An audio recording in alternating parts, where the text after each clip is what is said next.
Wenyen Gabriel, Nunio Mott, all of these guys have not turned up, and South Sudan is still doing the best. very well as well. And that's why I was saying this talent is already rooted in them. And I don't know if the government of South Sudan really can do. I do appreciate their contribution by maybe investing on this, maybe budgeting for the South Sudan, even granting South Sudan and the football team, amount so that they can really strengthen their team. That's really very good. But they need to do more to really see maybe if they can go further by maybe establishing a very good infrastructure for South Sudan basketball team or any kind of activities concerning sport. I think that is a very good thing that I have seen in this game.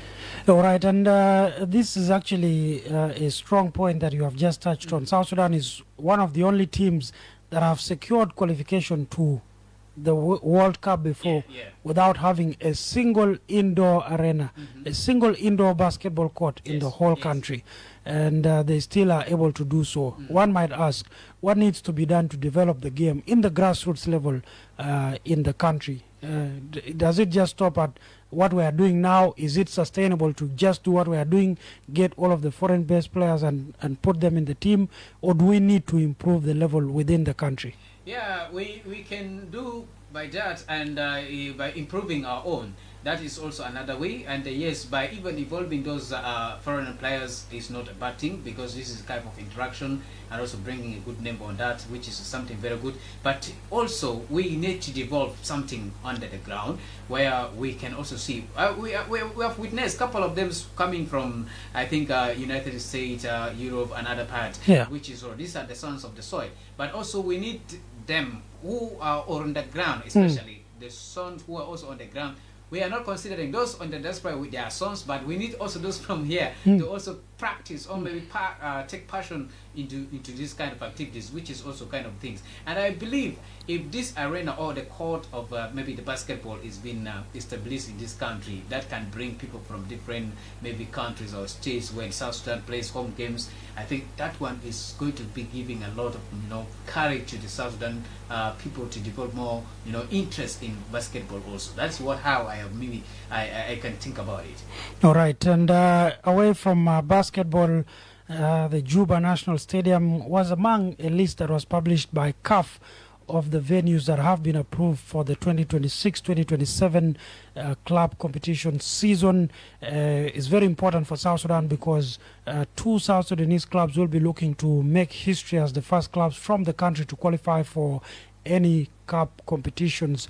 How important is this for Jamus and El Merreikh FC of Bentiu to be able to now stage their home games here in Juba? Yes, it is very important because when I talk of the two teams, El Merreikh and also Jamus, I think most of their fans are based in South Sudan.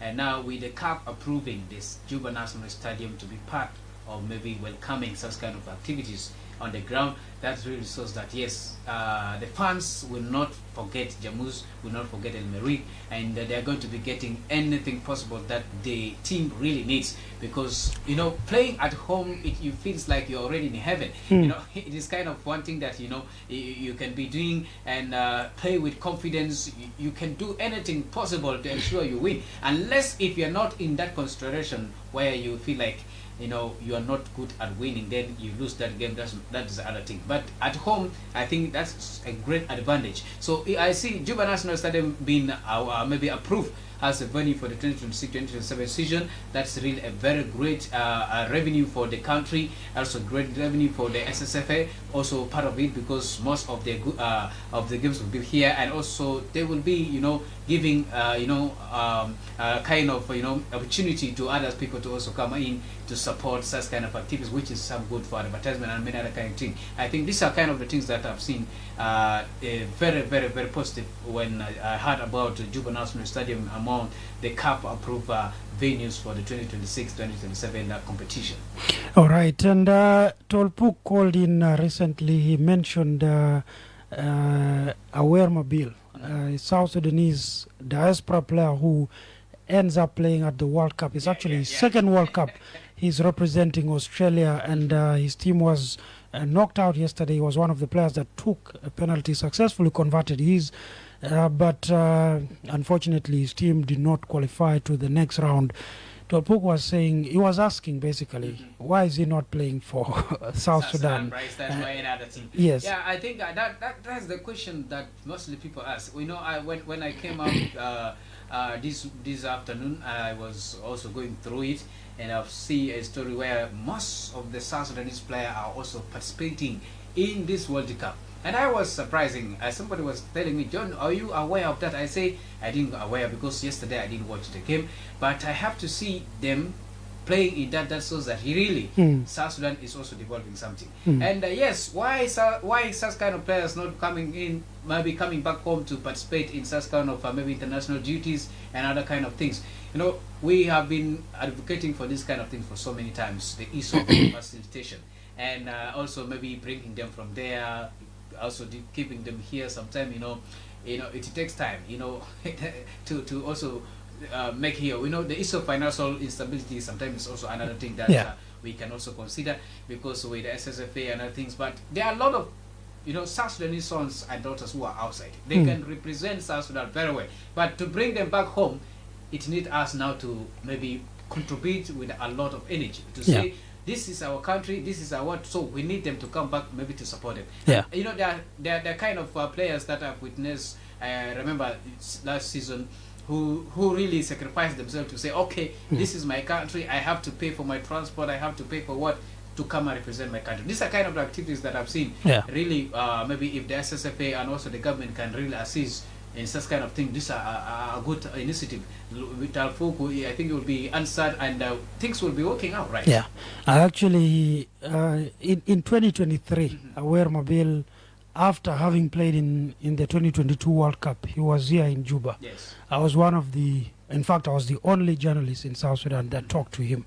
We had an interview, a video session, which was broadcast on the iRadio page. And I asked him this question: why are you not representing South Sudan? Yes. And he said, you know, these things are more complicated than you think. He said, I tried to, but I was already noticed by Australia when I was much younger, and I had already represented them at different levels before and in different qualifier stages. So even when the South Sudan Football Federation reached out to me, it was now too late for me to switch. FIFA could not allow that switch to happen.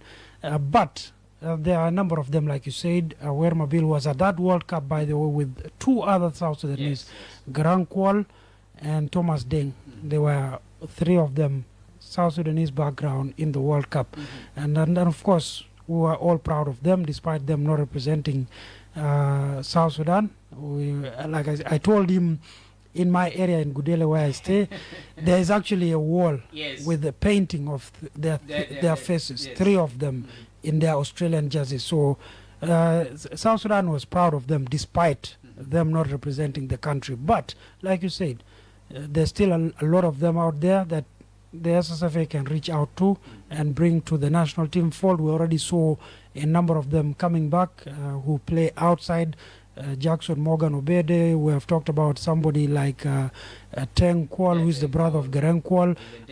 Yes, a lot of them have actually come back. And if you look at the other countries, they reach out to them early. You do your research, go out there and find them, watch the leagues, see who looks South Sudanese. From the name, if you see somebody called Deng, even if he is a white man, you just know he's a South Sudanese. Exactly. And you tell him, you know, we can guarantee you a starting spot with South Sudan. And hopefully, maybe they can secure qualification. One of the commenters on the Facebook post was saying, what does the SSFA need to do to be able to ensure that we qualify for AFCON soon? And he suggested that maybe we should open academies in each of the 10 states for under 8s. And in the next 10 years, when they turn 18, they should be good enough. Do you think that is a solution? Yeah. You know, this is the dream of you know, every leader who used to come to SSFA. They always speak such kind of thing. They want to do some academy, and to really ensure that in some years to come, maybe South Sudan will also be part of those African countries that are also contributing to the, you know, to the league, and also contributing to the winning. And yes, with South Sudan, maybe in the next 5 years to come, for them to also be part of the Africans or maybe to the World Cup, I think they really need to invest a lot in the football. One of them, like what he mentioned, academy, is also one of the very good things that they have to do, and also creating some leagues that can maybe, you know, bring people always to practice, you know, the skills and also the talent they're having. That is one of the things that they have to also consider. And also, yes, investing in football. You know, football, I've seen that mostly in South Sudan, football has not been taken so serious. Yeah. So this is also another thing that maybe the government have really to find a way. If there is a budget that they are also considering, they have to include the Ministry of Youth and Sport into that, so that they can really invest in such kind of activities. So these are kind of the things, and even there are some trainings that can really bring up. And I've gone through some you know, stories where people are saying, I think maybe that was you or Jonathan who discussed about most of the coaches that comes to South Sudan are from foreigners, and we don't have our own. This is another kind of things that really we need to do. We need to have our own coach, or maybe who is professional from outside. I remember, you know, during the campaign, let's say Aten, who came from UK, also having such kind of things, who coach for so many things. You know, these are kind of the things we need to look into that. So these are kind of, you know, activities that can really say South Sudan is growing with the sport activity. All right, and that is just confirmation to you, Tolpuk, that yes, Awer Mabil, who took a penalty for Australia yesterday, is indeed South Sudanese. He was here in 2023. He was here, unfortunately, because he had lost his grandmother and he had come to bury her. But there are South Sudanese players who are at the World Cup. Just yesterday, when Switzerland took on Algeria and beat Algeria by 2-0, Dennis Zakaria Ladu, another South Sudanese. You might lose it if you don't say Zakaria Ladu, because the moment you say Dennis Zakaria, he can be